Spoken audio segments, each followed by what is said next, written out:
Hi hello ನಮಸ್ಕಾರ ಸ್ನೇಹಿತರೆ, ಎಲ್ಲರೂ ಹೆಂಗದ್ರಿ? ಆರಾಮದ್ರಿ? ನಾವು ಕೂಡ ಆರಾಮದಿ ನೋಡ್ರಿ. ಬರ್ರಿ, ಇವತ್ತು ಸಂಡೇ ಸ್ಪೆಷಲ್ ಏನಪ್ಪ ಅಂತಂದ್ರೆ ವಡೆ ಮಾಡಿದ್ದೀನಿ ನೋಡ್ರಿ. ವಡೆ ಆಮೇಲೆ ಇವತ್ತಿನ ಸ್ಪೆಷಲ್ ಎಲ್ಲ ಈ ಥರ ಐತೆ ನೋಡ್ರಿ. ಮೊಸರು ಐತೆ, ಅರ್ಧ ಲೀಟ್ರ್ ಮೊಸರು ತಂದೀನಿ, ಇನ್ನು ಅರ್ಧ ಉಳ್ಕೊಂಡೈತಿ. ಆಮೇಲೆ ಸಜ್ಕ ಮಾಡಿದ್ದೆ, ಇನ್ನು ಇಷ್ಟು ಸಜ್ಕ. ಆಮೇಲೆ ಸಿರಾ ನೋಡ್ರಿ, ದೇವ್ರ ಪ್ರಸಾದ ಕೊಟ್ಟರೆ ಇವತ್ತು. ದೇವಸ್ಥಾನದಿಂದ ಕೇಸರಿ ಬಾತ್ ಪ್ರಸಾದ ಬಂದೈತಿ. ಆಮೇಲೆ ಇಲ್ಲಿ ಬಂದ್ರೆ ಚಟ್ನಿ, ಕೊಬ್ಬರಿ ಎಳ್ಳು ಶೇಂಗಾ ಹಾಕಿಬಿಟ್ಟು, ಕೊಬ್ಬರಿ ಹಾಕಿಲ್ಲ, ಪುಟಾಣಿ ಶೇಂಗಾ ಮತ್ತು ಎಳ್ಳು ಹಾಕಿಬಿಟ್ಟು ಚಟ್ನಿ ಮಾಡಿದ್ದೀನಿ. ಹಂಗೆ ಇಲ್ಲಿ ವಡೆ ಐತಿ. ಇಲ್ಲಿ ಬಂದ್ರೆ ನುಗ್ಗೆಕಾಯಿ ಸಾಂಬಾರು ನೋಡ್ರಿ. ಸಂಡೇ ಇವತ್ತು ಮನೆಯಾಗಿದ್ರೆ ಇಷ್ಟು ಸ್ಪೆಷಲ್. ಹಬ್ಬಾ ಇಲ್ಲಿ ನೋಡ್ರಿ, ಅನ್ನ ಮಾಡಿದ್ದೀನಲ್ಲ, ಸುಡ್ತೈತಿನ, ಅದು ಕೈಗೆ ಹತ್ತಿ ಸ್ವಲ್ಪ ಸೆಕ್ಕಿ. ಅನ್ನ ಐತಿ, ಬಿಸಿ ಅನ್ನ.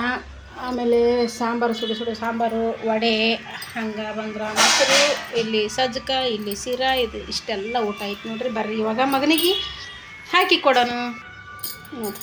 ಮಗ ಪ್ಲೇಟ್ ಇಟ್ಕೊಂಡ ಹಂಗೆ ಬರ್ರಿ. ಬಟ್ಟೆ ತೊಳಿಬೇಕು ರೀ.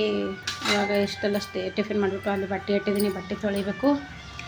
ಯಾಕಂದ್ರೆ ಸಂಡೇ ದಿನ ಕೆಲಸ ಸಿಕ್ಕಾಪಟ್ಟೆ ಇರುತ್ತೆ, ಮನೆಯಾಗ ಇರ್ತೀವಿ ಅನ್ನೋದು ಅಷ್ಟೇ. ಅಲ್ಲೇ ಹಾಕ್ತಿಂತದೆ, ಅಲ್ಲೇ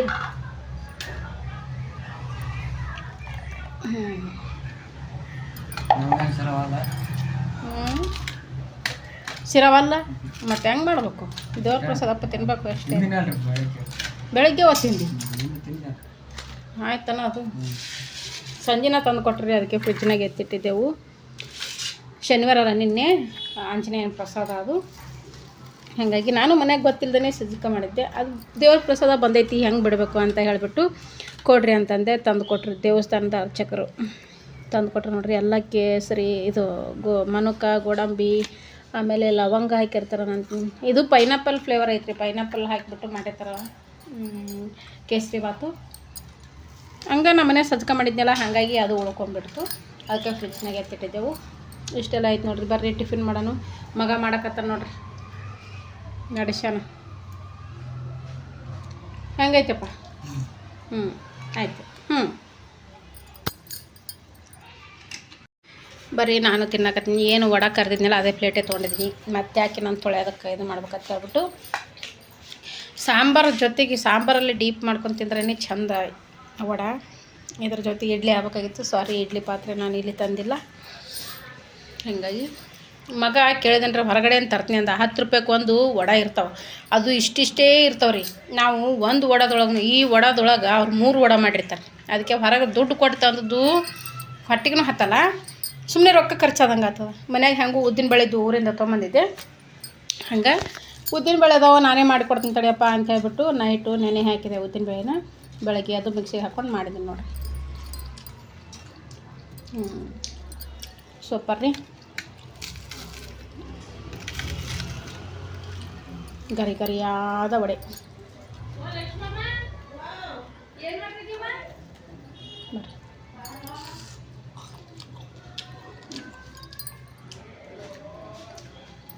ಸೂಪರ ಕರ್ದದ್ದು.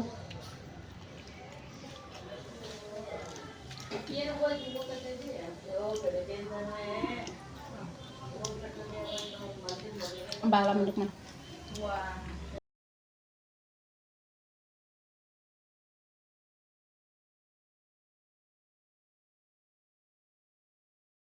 ಓಕೆ ಸ್ನೇಹಿತರೆ, ಬರ್ರಿ ಊಟ ಮಾಡಮು. ಕಟ್ಟಕ್ಕೆ ರೊಟ್ಟಿ, ಬೇಳೆ ಸಾರು, ನುಗ್ಗಿಕಾಯಿಗೆ ಸಾರು ಮಾಡೀನಿ. ಹಂಗೆ ಒಂದು ಉಳ್ಳಾಗಡ್ಡಿ ಇಟ್ಕೊಂಡು ಮಗ ನೋಡ್ರಿ, ಅನ್ನ ಸಾರು ಚೋಡ ಜೊತೆಗೆ ಉಳ್ಳಾಗಡ್ಡಿ ತಿನ್ನಕತ್ತಾನ. ಹಸು ಆಗಿಬಿಟ್ಟೈತ್ರಿ. ಬರ್ರಿ, ಹಸ್ತವನಿಗೆ ಗೊತ್ತು ಅನ್ನದ ಬೆಲೆ, ದುಡಿದವನಿಗೆ ಗೊತ್ತು ದುಡ್ಡಿನ ಬೆಲೆ ಅನ್ನೋದು. ಹಾಗೆ ಹಸು ಭಾಳ ಆಗೈತಿ, ಉಣ್ಣಕತ್ತೀನಿ ನೋಡ್ರಿ. ಬೇಳೆ ಸಾರು, ಅದ್ರೊಳಗೆ ಮೊಳಕೆ ಕಾಳು ಹಾಕೀನಿ.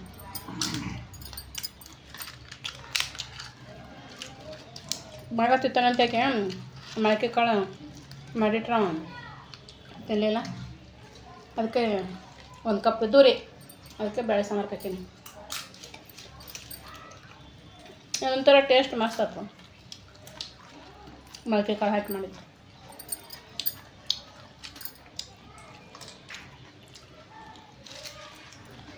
ಹಸು ಆಗಿಬಿಟ್ಟದ್ರಿ. ಶಾಂತನ ಕೆಲಸ ಮಾಡ್ತೀವಿ. ಕಿಚನ್ ಮಾಡಿದ್ದೆ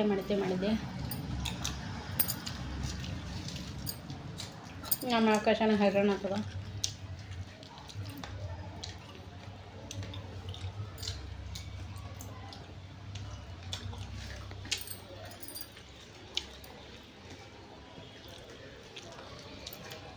ಇನ್ನು ಟಿಫಿನ್ ಬಾಕ್ಸ್ ಇಟ್ಟಿಲ್ಲ ಒಳಗೆ, ಹಾಗೆ ಇಟ್ಬಿಡ್ಬೇಕು ಅದನ್ನು.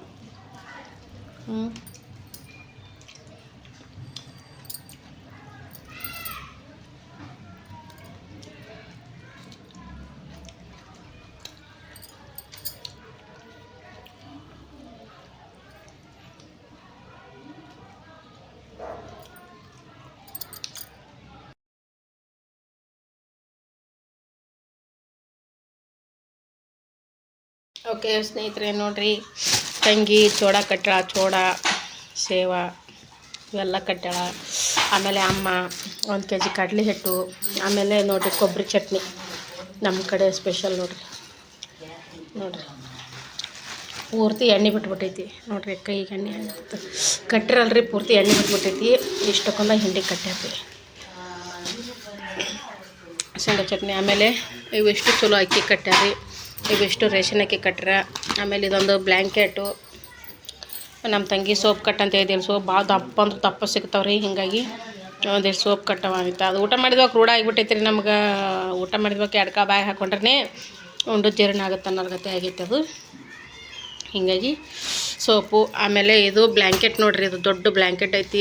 ಬರ್ಬೇಕಾದ್ರೆ ಏನೋ ಅಷ್ಟೊಂದು ತಂದಿದ್ದಿಲ್ಲ, ಬರೀ 1-2 ಚಾಪಿ ಚಾದರ್ ಅಷ್ಟೇ ತಂದಿದ್ದೆವು. ಇದು ಚಳಿ ಭಾಳ ಐತಲ್ಲ, ಹೀಗಾಗಿ ಬ್ಲ್ಯಾಂಕೆಟ್ ಕಳ್ಸ್ಯಾರ. ಹಿಂಗೆ ನೋಡ್ರಿ ಊರ ಕಡೆ ಪ್ರೀತಿ ಅಂದ್ರೆ. ಮತ್ತು ಒಂದಿಷ್ಟು ಚಾಕ್ಲೇಟ್ ಇಟ್ಟಾಳ ನಮ್ಮ ತಂಗಿ, ಇಲ್ಲಿ ಬ್ಯಾಗ್ನಾಗ ಇಟ್ಟೀನಿ. ಇದು ಬ್ಯಾಗ್ ತೊಗೊಂಡು ಹೋಗೋದು ಬ್ಯಾಗ್ ಅದು ನಂದು. ಈಗ ನೋಡ್ರಿ, ನಿನಗೆ ನಾ ಏನು ತಿತ್ತು ನಿನಗೆ ತಮ್ಮ ತೊಗೊಂಡೋಗಿ, ನೀನು 5 ರೂಪಾಯಿ ಚಾಕ್ಲೇಟ್ ತೊಗೊಂಡೋಗಿನಿ. ಯಾಕಂದ್ರೆ ಕೆಲಸ ಮಾಡ್ತಿರ್ತೀವಲ್ರಿ, 2 ಗಂಟೆ ಮೀರ್ತು ಅಂದ್ರೆ ಏನಾದರೂ ಬ್ಯಾಡಿಸ್ಬೇಕು ಅನ್ನಂಗೆ ಆಗಿಬಿಡ್ತೈತಿ. 2:15 ಸುಮಾರು ಒಂದೊಂದು ಚಾಕ್ಲೇಟ್ ಒಳಗೆ ಹಾಕ್ಕೊಂಡು ಇಷ್ಟು ನೀರು ಕುಡಿದ್ರೆ ಹೋಗಿತ್ತು. ಹೀಗಾಗಿ ಚಾಕ್ಲೇಟ ತೊಗೊಂಡೋಗ್ತೀನಿ. ಮಗ ನಾವು ಒಂದೇ ಕಡೆ ಹೋಗ್ತೀವಿ ರೀ ಡ್ಯೂಟಿಗೆ. ಇದು ನಮ್ಮದು ಟಿಫಿನ್ ಬ್ಯಾಗು, ಇದು ನನ್ನ ಮಗ ಹಿಡ್ಕೊಂಡು ಹೋಗ್ತಾನೆ. ಇದರೊಳಗೆ ನಂದು ಒಂದು ಇಬ್ಬರದು ಹಾಕಿರ್ತೀವಿ. ಇದು ಏನೈತಿ ಸೇಫ್ಟಿಗೆ ದುಡ್ಡೇನು ಇಟ್ಟಿರಲ್ಲ. ಅಂದರೆ ಗಂಡು ಮಕ್ಳದು ಟಿಫಿನ್ ಬಾಕ್ಸ್ ಇಡೋದು ಸಪ್ರೇಟ್ ಆಗುತ್ತೆ. ಅವ್ರ ಮೇಲೆ ಕುತ್ಕೊಂಡು ಉಣ್ತಾರೆ, ನಾವು ಕೆಳಗಡೆ ನಾವು ಅಂಡರ್ಗ್ರೌಂಡ್ ಕುಂತೀವಿ, ಅವ್ರ ಮ್ಯಾಗೆ ಕ್ಯಾಂಟೀನ್ದಾಗ ಹೋಗ್ತಾರೆ. ಹೀಗಾಗಿ ಇದು ನಾನು ಟಿಫಿನ್ ಬಾಕ್ಸ್ ಇಟ್ಕೊಂಡು ಅಲ್ಲಿ ಇಡೋದಕ್ಕಂತೆ ಇದನ್ನು ತೊಗೊಂಡೋಗತ್ತೀನಿ ನಾನು. ಇದು ಮಗ ತೊಗೊಂಡೋಗಂಥದ್ದು. ಹಿಂಗೆ ನೋಡಿರಿ ಜೀವನ ಅನ್ನೋದು. ಜೀವನ ಅನ್ನೋದು ಹೆಂಗೆ ಬರುತ್ತಾ ಹಂಗೆ ಹೋಗ್ತಿರ್ಬೇಕು, ಸಾಕ್ತಿರ್ಬೇಕು. ಆದರೆ ಎಲ್ರಿಗೂ ಹೇಳೋದು ಒಂದು ಕಿವಿ ಮಾತು, ಚಸ್ಮಾ ಬೇಕ್ರಿ ನನಗೆ. ಯಾಕಂದ್ರೆ ಅಲ್ಲಿ ಸ್ಟಿಚಿಂಗ್ ಮಾಡ್ತಿರ್ತೀವಿ, ಸಿಕ್ಕಾಪಟ್ಟೆ ಎಲ್ಲ ಲೈಟಿಂಗ್ಸ್ ಇರ್ತಾವೆ. ಆ ಲೈಟಿಂಗ್ಸ್ ನೋಡಿದ್ರೆ ನನ್ನ ತಲೆ ನೋವು ಹೇಳ್ತೈತಿ. ಹೀಗಾಗಿ ಯಾವಾಗಲೂ ಚಸ್ಮಾ ಇರಲೇಬೇಕು. ನನ್ನ ತಲೆನೋವಿಗೋಸ್ಕರನೇ ಕೊಟ್ಟಿರೋದು ಚಸ್ಮಾ ಇದು. ನೋಡಿರಿ, ಒಂದು ಚಾಕ್ಲೇಟ್ ಇಟ್ಕೊಂಡು ಇದ್ರಾಗ ಕಾಫಿದು ಚಾಕ್ಲೇಟು. ಮಧ್ಯಾಹ್ನದಾಗ ಒಂದು ಬಾಯಿ ಆಡಿಸಿದ್ರೆ ಆಯ್ತು ಅಂತ ಹೇಳ್ಬಿಟ್ಟು ಇಷ್ಟ ಐತೆ ನೋಡಿರಿ ಜೀವನ ಹಿಂಗೈತಿ.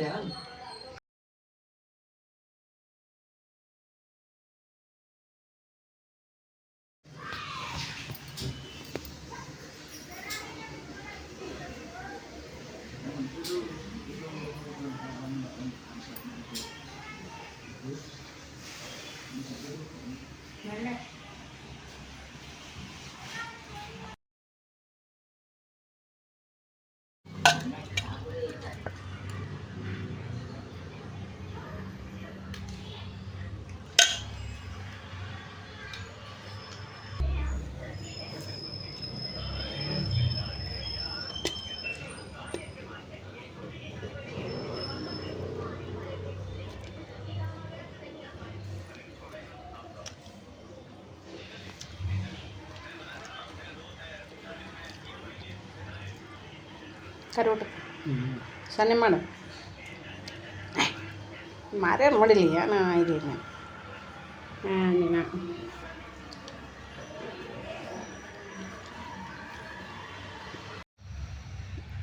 ಓಕೆ ಸ್ನೇಹಿತರೆ, ನೋಡಿರಿ ಇವಾಗ ಡ್ಯೂಟಿಗೆ ಹೋಗಿ ಬಂದುಬಿಟ್ಟು ಸಂಜೆ ಟೈಮ್ ಅಲ್ವಾ.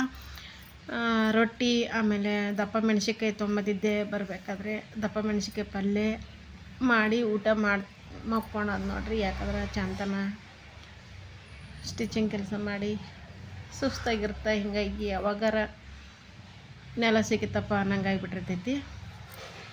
ಹಿಂಗಾಗಿ ನೋಡಿರಿ ಇಂಗ್ರೀಡಿಯೆಂಟ್ಸ್ ಆದ್ರೆ ಪಲ್ಯ ಮಾಡೋ ರೆಸಿಪಿ ತೊಗೊಳೋದಾರಿಲ್ಲ. ಓಕೆ ಸ್ನೇಹಿತರೆ, ಒಂದು ಮಾತು ಹೇಳಬೇಕು, ವಿಡಿಯೋ ಮಾಡೋದಕ್ಕಾಗ್ತಾ ಇಲ್ಲ. ತುಂಬ ಜನ ಕೇಳ್ತಾ ಇದ್ರೆ, ಯಾಕೆ ರೀ ಸಿಸ್ಟರ್ ವಿಡಿಯೋ ಮಾಡೋದು ಬಿಟ್ರಿ ಅಲ್ಲ, ಆಮೇಲೆ ಯಾಕೆ ಏನಾಯಿತು, ಯಾಕೋ ವಿಡಿಯೋ ಸ್ಟಾಪ್ ಮಾಡಿದ್ರಲ್ಲ ಅಂತ ತುಂಬ ಜನ ಪರ್ಸ್ನಲಾಗಿ ಮೆಸೇಜ್ ಆಗ್ತಾ ಇದ್ದೀರಾ. ವಿಡಿಯೋ ಮಾಡಿಪ್ಪ ಬಿಡಬೇಡಿ ಅಂತ ಹೇಳ್ತಾ ಇದ್ದೀರಾ. ಓಕೆ, ಬಿಡಲ್ಲ ಸ್ನೇಹಿತರೆ, ಆದರೆ ಟೈಮ್ ಇಲ್ಲ ಇವಾಗ ಸದ್ಯದ ಮಟ್ಟಿಗೆ. ಆಮೇಲೆ ಚೇತು ಕೂಡ ಅಂದರೆ ಯೂಟ್ಯೂಬರ್ ಕೂಡ ಅವನು ಚೇತು ಕೂಡ ಕೇಳ್ತದೆ, ನಮ್ಮ ವಿಡಿಯೋ ಮಾಡೋದು ಬೇಡಿ ಹಾಕಿ ಅಂತ ಹೇಳಿಬಿಟ್ಟು. ಓಕೆ, ಎಲ್ರಿಗೂ ಹೇಳ್ತೀನಿ, ವಿಡಿಯೋ ಮಾಡೋದು ಬಿಟ್ಟಿಲ್ಲ, ಮಾಡ್ತೀನಿ, ಆದರೆ ಟೈಮ್ ಸಾಕಾಗ್ತಾ ಇಲ್ಲ, ಸಿಕ್ಕಾಪಟ್ಟೆ ಟೈಮು. ಹೀಗಾಗಿ ಕೆಲಸದ ಟೈಮು ಹೀಗಾಗಿ ಆಗ್ತಾಯಿಲ್ಲ. ಮಾಡ್ತೀನಿ, ಸದ್ಯದ ಮಟ್ಟಿಗೆ ವಿಡಿಯೋ ಮಾಡಿ ಹಾಕ್ತೀನಿ. ಅಂದರೆ ಇದು 2-3 ದಿನದ ವಿಡಿಯೋ ಮಿಕ್ಸಪ್ ಆಗೈತಿ, ಯಾರು ಏನು ಅಂದ್ಕೊಳಕ್ಕೆ ಹೋಗ್ಬೇಡ್ರಿ. ಬಂದಮೇಲೆ ಸ್ವಲ್ಪ ಹೊತ್ತು ಕುಂತು ರೊಟ್ಟಿ ಮಾಡಿ, ಆಮೇಲೆ ದೊಣ್ಣೆ ಮೆಣಸಿನ್ಕಾಯಿ ಪಲ್ಯ ಮಾಡಿ ಊಟ ಮಾಡಿ ಮನ್ಕೊಂಡೇವು ನೋಡ್ರಿ. ಹಿಂಗೆ ನೋಡ್ರಿ, ಜೀವನ ಅನ್ನೋದು ಹೆಂಗೆ ಬರುತ್ತಾ ಹಂಗೆ ಸಾಗ್ತಾ ಇರಬೇಕು, ಬಂದಂಥ ಪರಿಸ್ಥಿತಿ ಸ್ವೀಕಾರ ಮಾಡ್ತಾ ಇರಬೇಕು. ಒಂದು ಕಿವಿ ಮಾತು ಹೇಳ್ತೀನಿ ಅಂದೆ ಎಲ್ಲರಿಗೆ, ಮಗ ಮಾತಾಡಿಸ್ತಾ ಹೀಗಾಗಿ ಮರ್ತು ಹೋದೆ. ದಯವಿಟ್ಟು ಎಲ್ಲ ನನ್ನ ಅಣ್ಣ ತಮ್ಮಂದ್ರಿಗೆ ಹೇಳ್ತೀನಿ, ನಿಮ್ಮ ಚಟಕ್ಕಾಗಿ, ನಿಮ್ಮ ಒಂದು ಸ್ವಾರ್ಥಕ್ಕಾಗಿ ನಿಮ್ಮ ಹೆಂಡ್ರ ಮಕ್ಕಳನ್ನ ಬಲಿ ಕೊಡಬೇಡ್ರಿ ಅಂತ ಹೇಳ್ತೀನಿ. ಯಾಕಂದ್ರೆ ಸುತ್ತಮುತ್ತ ನಡೀತಾ ಇರೋದೇ ಅದೇ. ಎಷ್ಟೋ ಜನ ಕುಡಿತಾ ಕಲ್ತ್ಬಿಟ್ಟು, ಜೂಜಾಡ್ದು ಕಲ್ತ್ಬಿಟ್ಟು ತಮ್ಮ ಮನೆ ಮಠನೇ ಮಾರ್ಕೊಂಡ್ಬಿಟ್ಟಿರ್ತಾರೆ. ಆಮೇಲೆ ಎಷ್ಟೋ ಜನ ಹೆಂಡತಿ ಮಕ್ಕಳಿಗೆ ಟಾರ್ಚರ್ ಕೊಡ್ತಿರ್ತಾರೆ. ಆ ಥರ ಯಾರು ಮಾಡೋಕ್ಕೆ ಹೋಗ್ಬೇಡ್ರಿ. ಯಾಕಂದ್ರೆ ನಿಮ್ಮ ಜೊತೆ ನಿಲ್ಲಬೇಕಾದವ್ರು ನಿಮ್ಮ ಹೆಂಡತಿ ಮಕ್ಕಳೇ ಹೊರತು ಯಾವ ಕೆಟ್ಟ ಚಟನೂ ಅಲ್ಲ. ಹೀಗಾಗಿ ದಯವಿಟ್ಟು ಈ ಮಾತಿನಲ್ಲಿ ಯಾರಿಗಾದ್ರೂ ಮನಸ್ಸಿಗೆ ನೋವಾಗಿದ್ದರೆ ಅಥವಾ ನಿಮ್ಗೆ ಏನಾದರೂ ಇದು ಅನಿಸಿದರೆ ದಯವಿಟ್ಟು ಕ್ಷಮೆ ಇರಲಿ. ನಾನು ತಿಳಿದದ್ದು ಹೇಳಿದೆ. ಓಕೆ, ಸಿಗ್ತೀನಿ ನೆಕ್ಸ್ಟ್ ವಿಡಿಯೋದೊಂದಿಗೆ. ಓಕೆ ಸ್ನೇಹಿತರೆ, ನಿಮ್ಮ ಹತ್ರ ಒಂದು ವಿಷಯ ಶೇರ್ ಮಾಡ್ಕೋಬೇಕು. ಏನಪ್ಪ ಅಂದ್ರೆ ಸದ್ಯದ ಪರಿಸ್ಥಿತಿ ಸ್ವಲ್ಪ ಸರಿ ಇಲ್ಲ ಅಂತ ಹೇಳ್ಕೊತೀನಿ. ಇಷ್ಟೇ, ಇದ್ರ ಮೇಲೆ ಏನೂ ಹೇಳೋಕ್ಕಾಗಲ್ಲ. ಆದ್ರೆ ಈ ಪರಿಸ್ಥಿತಿ ಕಂಡು ನನ್ನ ಹಿತೈಷಿಗಳಿಗೆ ತುಂಬ ಅಂದ್ರೆ ತುಂಬ ಖುಷಿ ಆಗಿಬಿಟ್ಟೈತಿ. ಓಕೆ, ನೀವು ಖುಷಿಯಾಗಿದ್ದೀರಲ್ವಾ? ಓಕೆ, ನಾನು ಖುಷಿ ಪಡ್ತೀನಿ ನಿಮ್ಮ ಖುಷಿ ನೋಡ್ಕೊಂಡು. ಯಾಕಂದರೆ ಜೀವನದೊಳಗೆ ನೀವು ಖುಷಿಯಾಗಿಲ್ಲ, ಆದ್ರೆ ನನ್ನ ಪರಿಸ್ಥಿತಿ ಕಂಡು ನೀವು ಭಾಳ ಖುಷಿಯಾಗಿದ್ದೀರಲ್ಲ. ಓಕೆ, ಈ ಮೂಲಕ ನಿಮ್ಮ ಖುಷಿ ಕಾಣ್ತಿರಲ್ಲ, ಸಾಕು ಬಿಡಿ. ಅಷ್ಟು ಏನು ಹೇಳ್ತೀರಾ ಇಂಥವ್ರಿಗೆ? ಇರಲಿ, ಯಾವಾಗಲೂ ಒಂದೇ ರೀತಿ ಇಟ್ಟಿರಲ್ಲ ದೇವರು. ಖುಷಿ ಪಡಿ, ಆದಷ್ಟು ಖುಷಿ ಪಡಿ. ಓಕೆನಾ? ಇಷ್ಟೇ ಹೇಳೋದು.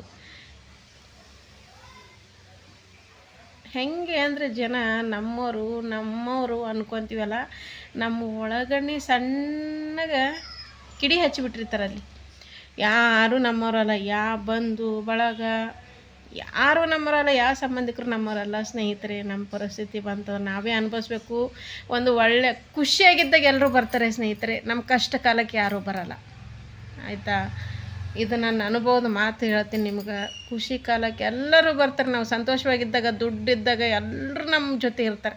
ಅದೇ ನಮ್ಮ ಹತ್ರ ₹1 ಇಲ್ಲ ಅಂದ್ರೆ, ನಮ್ಮ ಪರಿಸ್ಥಿತಿ ಸರಿ ಇದ್ದಿದ್ದಿಲ್ಲ ಅಂದ್ರೆ ಯಾರೂ ಮೂಸಿ ನೋಡೋದಿಲ್ಲ ಸ್ನೇಹಿತರೆ. ಆದ್ರೆ ನನಗೆ ಮಾತ್ರ ನನ್ನ ಅಪ್ಪ, ನನ್ನ ಅಮ್ಮ, ನನ್ನ ಧೈರ್ಯ ಅಂತ ಹೇಳ್ತೀನಿ. ಇಷ್ಟೇ ನೋಡಿ.